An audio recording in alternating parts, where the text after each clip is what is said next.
मैं गागर सागर पत्रिका के लेखक और गागर सागर हिंदी क्लासेस में आपका हार्दिक स्वागत एवं अभिनंदन करता हूँ। आज मैं एक अलग टॉपिक लेकर के आपके सामने प्रस्तुत हूँ, जिसका नाम है भाषा। भाषा क्या है, बोली क्या है, लिपि क्या है, उसके अंतर्गत हम लोग क्रम वाइज टू क्रम वाइज क्रमबद्धता के हिसाब से हम चलेंगे। तो आज हम भाषा, आप लोग के सामने भाषा क्या है इस पे अध्ययन किया जाएगा और आपसे मैं बात करूंगा कि भाषा क्या है। तो भाषा पे हम चर्चा करते हैं। भाषा,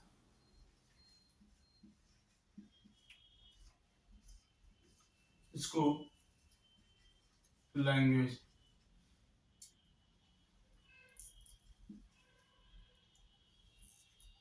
लैंग्वेज, भाषा, ठीक ना, जिसको लैंग्वेज कहते हैं, अंग्रेजी में लैंग्वेज कहते हैं। अब हम बात करते हैं भाषा शब्द किस भाषा से मिलकर बना है। तो भाषा शब्द जो है संस्कृत के, यह संस्कृत भाषा का शब्द है। भाषा शब्द जो है संस्कृत के भाष धातु, संस्कृत के भाष धातु से मिलकर बना है। किससे मिलकर बना है? भाष धातु से मिलकर बना है। बहुत महत्वपूर्ण, संस्कृत के भाष धातु से मिलकर बना है। यह संस्कृत भाषा का शब्द है जो संस्कृत के भाष धातु से मिलकर। अब प्रश्न यह बनता है कि धातु किसे, ये बात समझने की बात है कि धातु किसे कहते हैं। तो धातु जो होता है क्रिया का मूल रूप,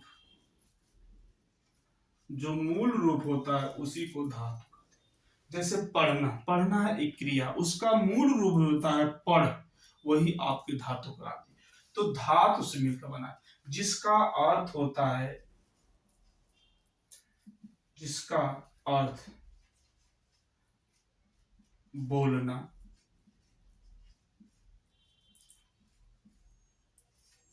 प्रकट करना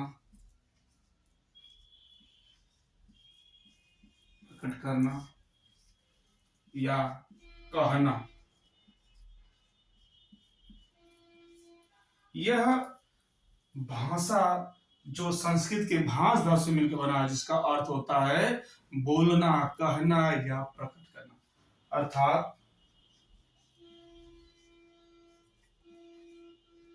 अर्थात भाषा वह है जिसे बोला जाए।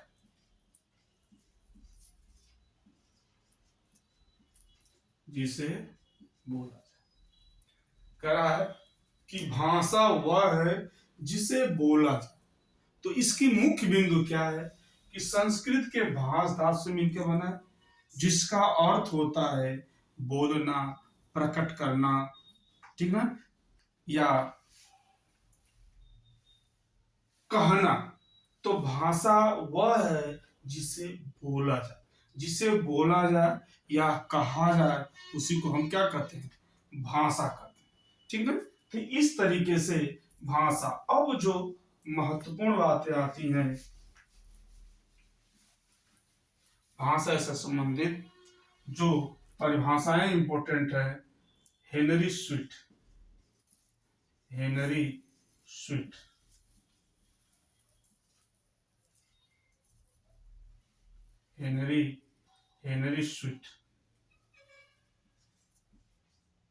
हेनरी स्वीट कहते हैं कि ध्वन्यात्मक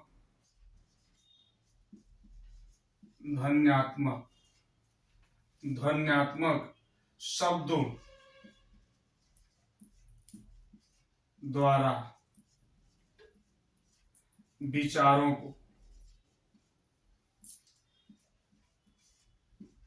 को प्रकट करना प्रकट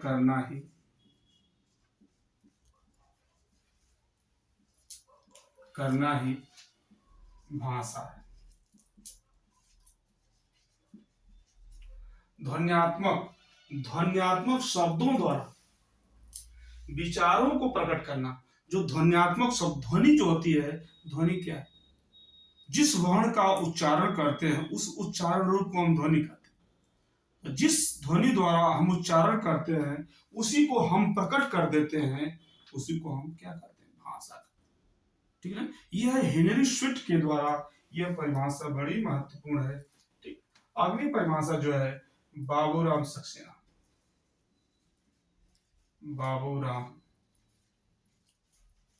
बाबूराम सक्सेना। बाबूराम सक्सेना।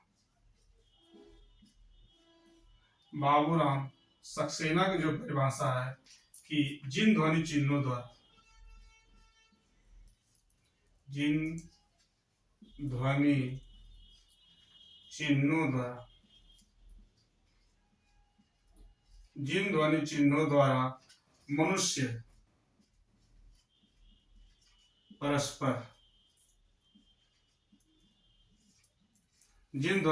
द्वारा मनुष्य परस्पर विचारों का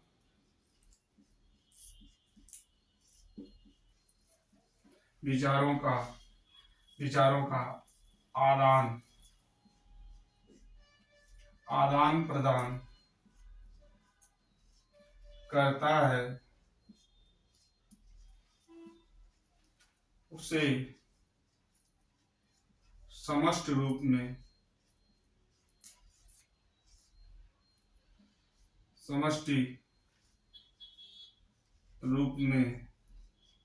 भाषा कहते हैं।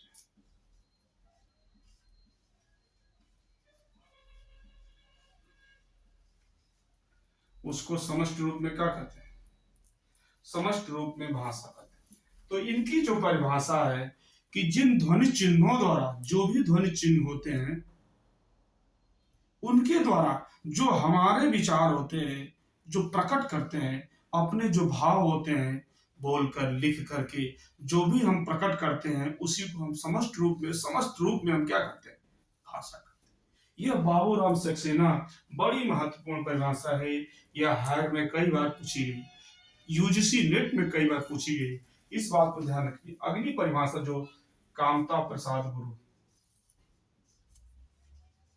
कामता प्रसाद गुरु ने क्या परिभाषा दी? कामता प्रसाद गुरु ने दिया है कि भाषा वह साधन है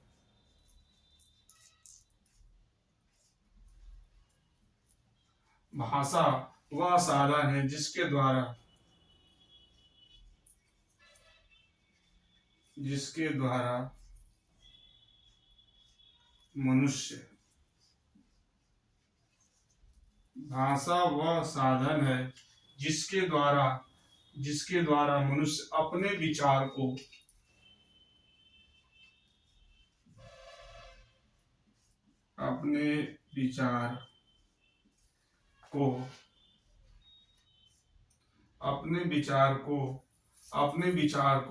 दूसरों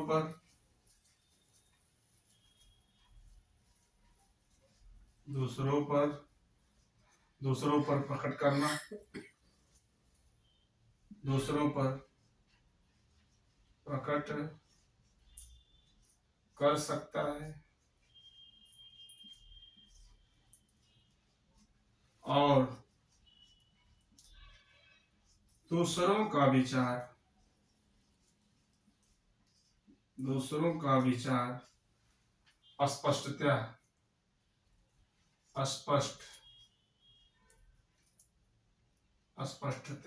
स्पष्ट समझ सकता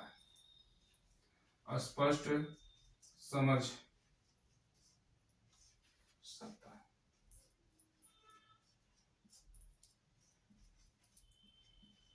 क्या करेंगे? कामता प्रसाद गुरु की परिभाषा इन्होंने कहा कि भाषा वह साधन है जिसके द्वारा मनुष्य अपने विचार को दूसरों पर प्रकट कर सकता है। ठीक है। अपना जो विचार है वो दूसरों पर प्रकट कर सकता है और दूसरों पर प्रकट कर सकता है और विचार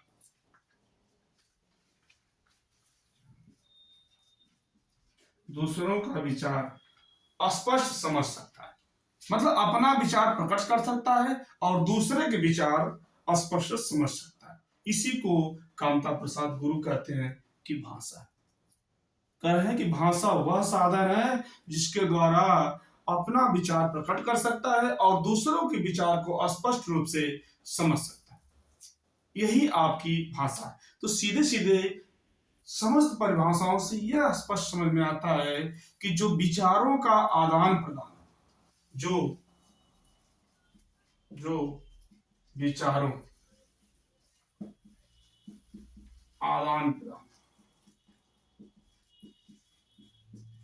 आदान प्रदान है, उसे ही भाषा कहते हैं।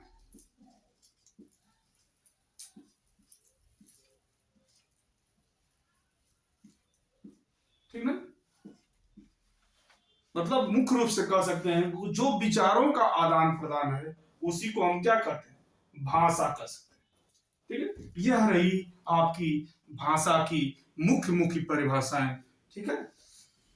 भाषा की उत्पत्ति के कौन कौन सिद्धांत है, इसकी उत्पत्ति की कौन कौन सिद्धांत है, हम इस पे बात करेंगे। तो नंबर 1 आप लेते हैं सिद्धांत,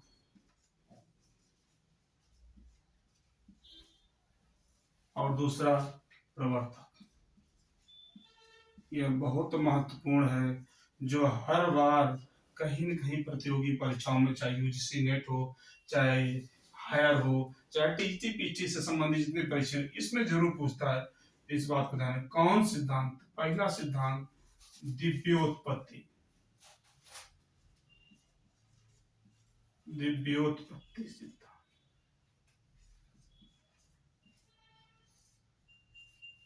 दिव्योत्पत्ति जिसको कहते हैं डिवाइन थ्योरी।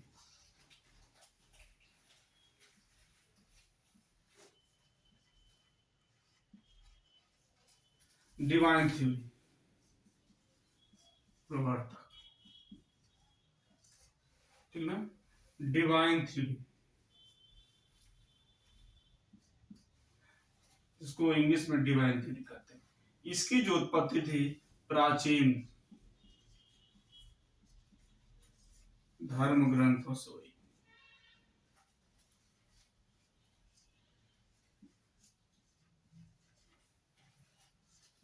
जो इसकी उत्पत्ति हुई है प्राचीन धर्म ग्रंथों से। 2 नंबर आता है संकेत, संकेत सिद्धांत। इसको अंग्रेजी में एग्रीमेंट,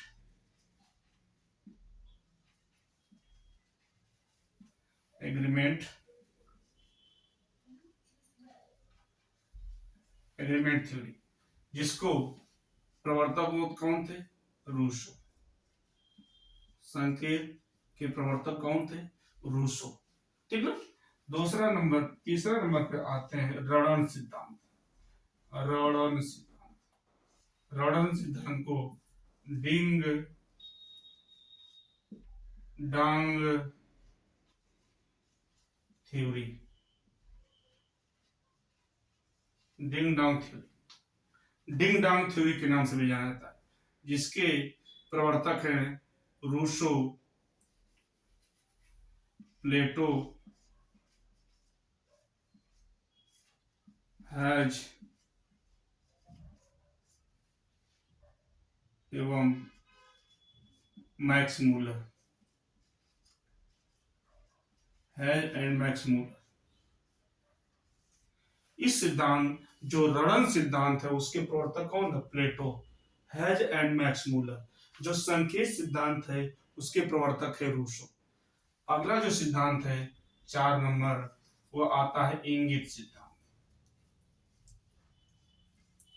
इंगित, इंगित सिद्धांत को gesture, gesture theory, gesture theory के नाम से आता है, जिसके डॉक रॉय रॉय इसके डॉक्टर रॉय डॉक्टर रॉय इसके प्रवर्तक हैं। अगला जो नंबर आता है 5 नंबर पे, धातु धातु सिद्धांत। धातु सिद्धांत को रूट थ्योरी कहा जाता है।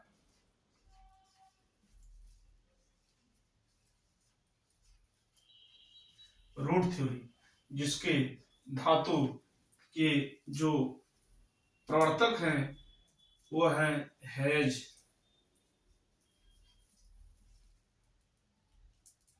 And Max Muller.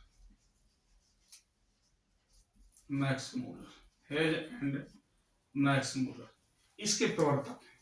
जो छठे नंबर पर आता है आपका आता है श्रम ध्वनि सिद्धांत। श्रम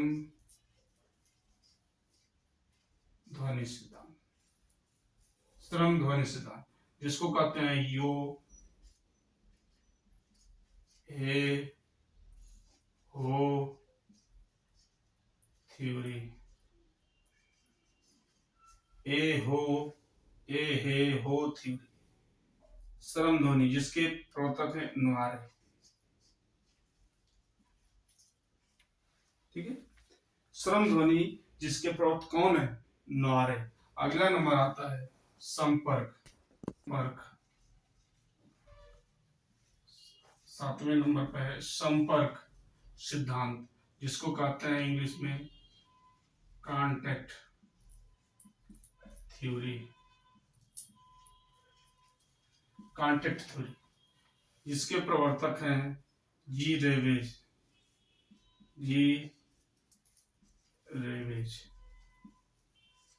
ठीक है, जी रेवेज। संपर्क सिद्धांत के प्रवर्तक कौन है? जी रेवेज।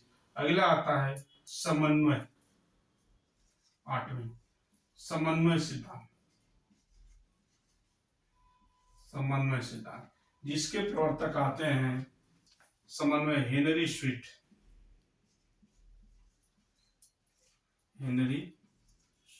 अभी आपने हेनरी स्वीट की परिभाषा सुना है कि ध्वन्यात्मक शब्दों द्वारा जो विचारों का आदान प्रदान होता है उसी को क्या कहते हैं? ध्वन्यात्मक शब्दों द्वारा जो विचारों को प्रकट करना है क्या कहलाती? भाषा कहलाती। तो हेनरी स्वीट जो है समन्वय थ्योरी, समन्वय सिद्धांत के जो प्रवर्तक हैं हेनरी स्वीट। इसके बाद अन्य भी कुछ सिद्धांत, अन्य सिद्धांत जो परीक्षा में पूछा जाता है, अभी बता रहा हूं कौन पूछा था। तो अन्य सिद्धांत में आता है आवेग सिद्धांत। आवेग सिद्धांत, अगला है अनुकरण सिद्धांत। अनुकरण सिद्धांत, अगला है संगीत सिद्धांत। संगीत सिद्धांत,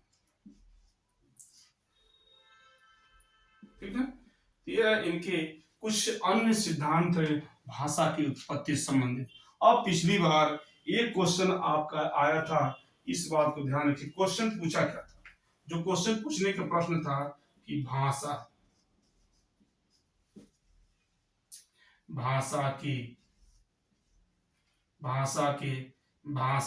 की उत्पत्ति से संबंधित, भाषा की उत्पत्ति से संबंधित सिद्धांत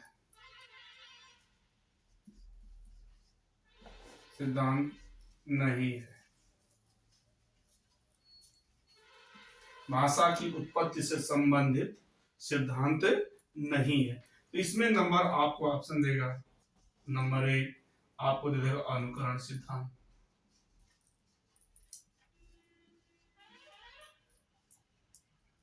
नंबर 2 देगा आपका विरेचन सिद्धांत,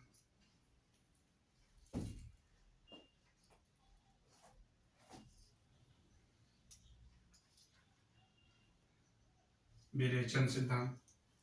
नंबर 3 ऑप्शन दे देगा आपको आवेग सिद्धांत। और नंबर 4 आपको देगा, नंबर 4 देगा आपको श्रम ध्वनि सिद्धांत।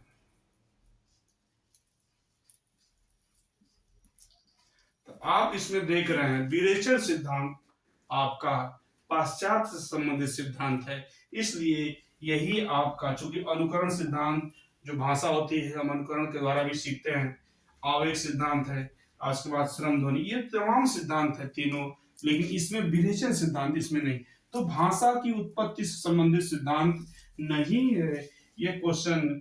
ये असिस्टेंट प्रोफेसर में पूछा गया है, ये जान लीजिए। इस तरीके से यह बड़ा महत्वपूर्ण क्वेश्चन है कि इसके अनुकरण सिद्धांत नहीं है। तो आपको मैं संपर्क सिद्धांत भी बता रहा था, समन्वय सिद्धांत बताया था, अनुकरण सिद्धांत भी बता रहा हूँ, इसके बाद आवेग सिद्धांत आपके सामने है, इसके बाद श्रम ध्वनि जिसके नारे हैं। इस तरीके से यह जो आपके सामने भाषा की उत्पत्ति से संबंधित कौन कौन सिद्धांत हैं इस पे हमने बात की। अब हम आते हैं कि भाषा की विशेषताएं क्या, कौन कौन भाषा की विशेषता है, इस पे हम बात करते हैं कि भाषा की विशेषता क्या। तो अब हम आते हैं अगला कड़ी में, भाषा की। मैंने बताया भाषा किसे कहते हैं, फिर भाषा की उत्पत्ति संबंधित सिद्धांत कौन थे। अब हम अगले पॉइंट पर आते हैं, भाषा की विशेषता। तो इसकी निम्न विशेषता है। नंबर 1, पहली बात, भाषा सामाजिक संपत्ति, सामाजिक संपत्ति, सामाजिक संपत्ति, सामाजिक संपत्ति, भाषा एक सामाजिक संपत्ति, संपत्ति, भाषा एक सामाजिक संपत्ति। नंबर 2, भाषा, भाषा अर्जित, अर्जित संपत्ति, इसको हम अर्जित कर सकते हैं, इसका हम अर्जन कर सकते हैं। नंबर 3, भाषा परिवर्तनशील होती है, परिवर्तनशील होती है, मतलब भाषा बदलती रहती है, भाषा क्या है, बदलती रहती है, तो परिवर्तनशील होती है, भाषा का हम अर्जन करते हैं। नंबर जो 4 पॉइंट है, भाषा की आत्मा, भाषा की आत्मा अर्थ है। यही टीजीटी में एक बार क्वेश्चन पूछा था कि भाषा की आत्मा क्या है, तो भाषा की आत्मा क्या है, अर्थ है।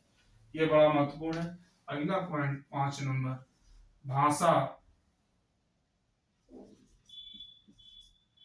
भाषा अनुकरणशील, अनुकरणशील होती है, अनुकरणशील होती है, अनुकरणीय होती है, इसका हम अनुकरण करके भी सीख सकते हैं भाषा, ठीक है। अगला पॉइंट है, भाषा परंपरागत, परंपरागत वस्तु है, भाषा क्या है, एक परंपरागत वस्तु है, ठीक है। 7वां पॉइंट है, भाषा श्रव्य होती है, जिसको हम सुन सकते हैं, देख तो नहीं सकते लेकिन सुन सकते हैं। भाषा, 8वां पॉइंट, भाषा की क्षेत्रीय,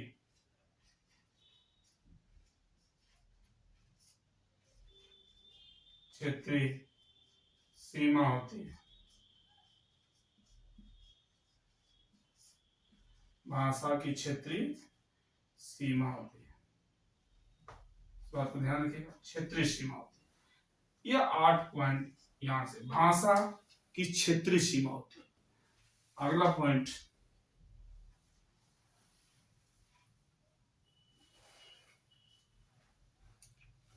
मिटा देते हैं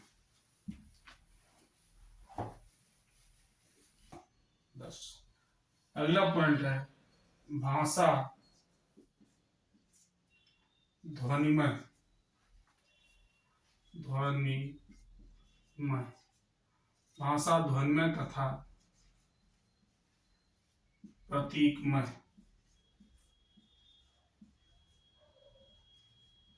प्रतीकमय होती है, ध्वनिमय तथा प्रतीकमय होती है। अगला पॉइंट जो बहुत महत्वपूर्ण है कि भाषा पैतृक, पैतृक संपत्ति, पैतृक संपत्ति नहीं होती है। यही पूछा जाता है जो भाषा की विशेषता में, यही बार बार पूछता है क्या भाषा पैतृक संपत्ति है, तो यही जान लीजिए कि भाषा पैतृक संपत्ति नहीं है। अगला पॉइंट जो 12 नंबर पे है कि भाषा, भाषा, भाषा की संरचना, भाषा की संरचना, यहां लिख सकते हैं प्रत्येक भाषा की, प्रत्येक भाषा की संरचना, संरचना पृथक, पृथक माने अलग, अलग अलग होती है, ठीक है, अलग होती है, मतलब प्रत्येक भाषा की संरचना अलग अलग होती है। तो जो भाषा होती है अलग अलग होती है, प्रत्येक भाषा की संरचना क्या होती है, अलग अलग होती है। भाषा संयोगात्मक, संयोगात्मकता, संयोगात्मकता से वियोगात्मकता, वियोगात्मकता की ओर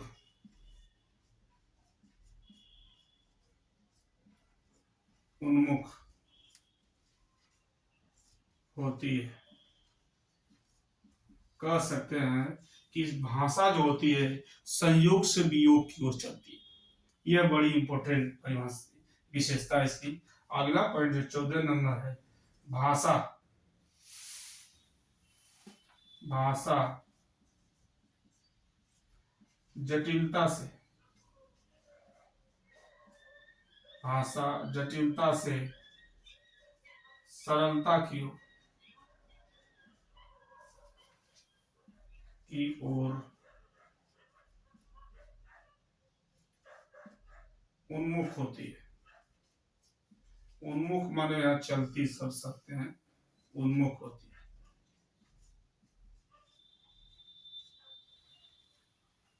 मतलब जो भाषा होती है जटिल से सरल की ओर चलती है, जटिलता से सरलता की ओर उन्मुख होती है, ठीक है। यह अगली लास्ट पॉइंट 15 है आपकी, भाषा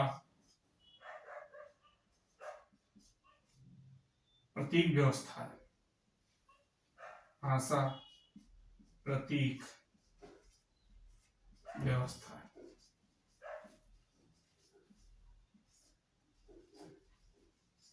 ठीक है। तो यह जो परिभाषा आपने देखा यह बहुत महत्वपूर्ण है। एक क्वेश्चन इसी में डाल देगा कि भाषा भाषा परिवर्तनशील होती है, भाषा अनुकरणशील होती है, भाषा जटिलता से सरलता की ओर चलती है। कहेगा प्रश्न कि इनमें भाषा की विशेषता नहीं है, तो इसमें से एक जोड़ देगा कि भाषा पैतृक, पैतृक संपत्ति होती है। तो आपको ध्यान रखना होगा, क्योंकि भाषा पैतृक संपत्ति नहीं होती है, भाषा अनुकरणशील होती है, अनुकरण द्वारा हम सीखते हैं। भाषा परिवर्तनशील होती है, बदलती रहती है, लेकिन पैतृक संपत्ति नहीं, हमारे दादा की, हमारे बाबा की ये संपत्ति, ये धन नहीं है जिसको हम सीखते हैं, नहीं, ये हमारी पैतृक संपत्ति नहीं। ये परंपरागत वस्तु है, एक परंपरा से चली आ रही है वस्तु है, लेकिन पैतृक संपत्ति नहीं है। तो इसलिए इस बात को ध्यान रखिएगा, ठीक है। तो अगली बार इस टॉपिक में ही जो भाषा है, भाषा की जो मैंने बताया कि भाषा किसे कहते हैं, भाषा के सिद्धांत बताए, और अब भाषा की जो विशेषता बताया, अब हम अगली वीडियो में लेकर के ये भाषा के जो विविध रूप होते हैं या भाषा के कितने प्रकार होते हैं ये लेकर उपस्थित होंगे। तब तक के धन्यवाद।